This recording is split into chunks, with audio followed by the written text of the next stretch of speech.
ရှုံးဝဲမရှိနဲ့ယူပါလိချန်ပီယံဆုကိုရယူသွားမယ် United ပရိသတ်များလုံးပဲမင်္ဂလာများတနာအိုင်မကွန်ရှီကိုအေဂျင့်ကနေပြန်လည်ကြိုဆိုလိုက်ပါတယ်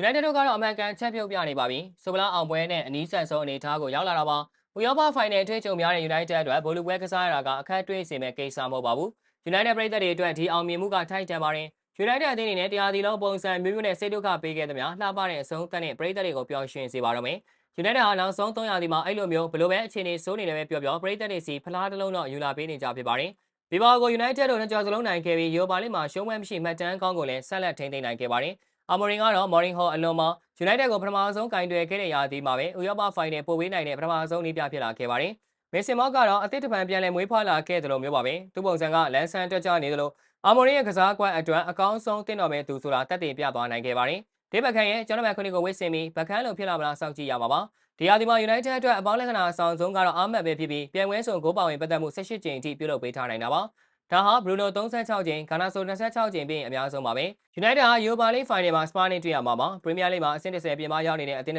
အတွက် Europa League ဖလားယူနိုင်ဖို့ကိုစီဖျားရှိကြတာမို့ပွဲကြီးပွဲကောင်းတစ်ပွဲဖြစ်လာမှာဖြစ်ပါတယ်။ပွဲထွက်လူစင်မှာဂေမူတို့ဟာတိုင်းစစ်မှာဝိုင်လန်ကိုသုံးဆွဲလာခဲ့ပြီးတာဝန်တစ်ဖက်မှာတော့ Bruno နဲ့ Ghana ချိုတို့ကိုသုံးဆွဲလာခဲ့တာဖြစ်ပါတယ်။ကွင်းလယ်မှာတော့ Dogo, Ugarte, Casemiro, Mazzarri တို့ရှိနေခဲ့ပြီးကန်စစ်မှာ Rodo, Maguire, Lindelof, ဂိုသမာ Onana တို့ကိုသုံးလာခဲ့တာဖြစ်ပါတယ်။ဂိုးလုံးနေတဲ့ဘီဘာအသင်းဟာပွဲစကတည်းကဂိုးရဖို့ကြိုးစားခဲ့ပေမဲ့ဂိမ်းမူးနောက်တန်းရဲ့ချစ်လက်တိတ်သီးတဲ့ကစားဟန်ကိုမကျော်ဖြတ်နိုင်ခဲ့ဘူးဖြစ်ပါတယ်။ဝေးကန်ချက်တွေနဲ့အိုနာနာကိုသွေးထိုးဆန်းခဲ့သေးပေမဲ့ကိုရဖို့အထိနီးစပ်ခဲ့တာမျိုးမရှိခဲ့တာပါ။ဒီလိုနဲ့ပွဲစားချိန်30မိနစ်မှာတော့ဥဆောင်ကိုပေးလိုက်ရပြီးဂျော်ရီဂိုင်ဆာကလှလှပပဝေးကန်ချက်နဲ့ကန်သွင်းသွားခဲ့တာဖြစ်ပါတယ်။ဂိမ်းမူးတို့ဟာဥဆောင်ကိုပေးလိုက်ရပြီးတဲ့နောက်ကစားပုံပြန်ကောင်းလာခဲ့ပြီးကိုရဖို့လည်းနီးစပ်တဲ့အနေအထားတွေကိုဖန်တီးနိုင်ခဲ့ပါတယ်။ပရိုင်ပီကန်ဒီမှာတမန်တိုင်းစစ်ကနေဂါနာချိုတယောက်လွတ်ထွက်သွားခဲ့ပြီးဂိုသမာနဲ့ဒူးချင်းအတွေ့မှာအပိုင်မတင်ကန်သွင်းခဲ့ပေမဲ့ဂိုးပါပေးကနေနှမျောစရာကတ်ထွက်သွားခဲ့ပါတယ်။ဂေမူတို့ဟာပထမကြော့မှာဂိုးပြတ်နိုင်ထားတာကြောင့်ဒုတိယကြော့မှာဂိုးရဖို့ခက်ခဲစူးစမ်းခြင်းမရှိခဲ့ပါဘူး။ဒီလိုနဲ့ဒုတိယပိုင်းပွဲစားချိန်80ကျော်မှာခြေပေါင်းတကူစရခဲ့ပြီးလူဆောင်ဝင်လာတဲ့မေဆန်မော့ကလှလှပပသွင်းယူပေးသွားခဲ့တာဖြစ်ပါတယ်။ဂိုးလက်ပွင့်သွားတဲ့ဂေမူတို့ဟာနောက်ထပ်သွင်းဂိုးတွေကိုလည်းဇက်တိုင်းဆိုလိုပဲရရှိခဲ့ပါတယ်။ပွဲစားချိန်89မိနစ်မှာဂေမူတို့ဥဆောင်ကိုရခဲ့ပြီးတေကန်ဘောကနေကက်စမဲတို့ကခေါင်းတိုက်သွင်းယူသွားခဲ့တာဖြစ်ပါတယ်။ပွဲစားချိန်84မိနစ်မှာဂေမူတို့တတိယကိုရခဲ့ပြီး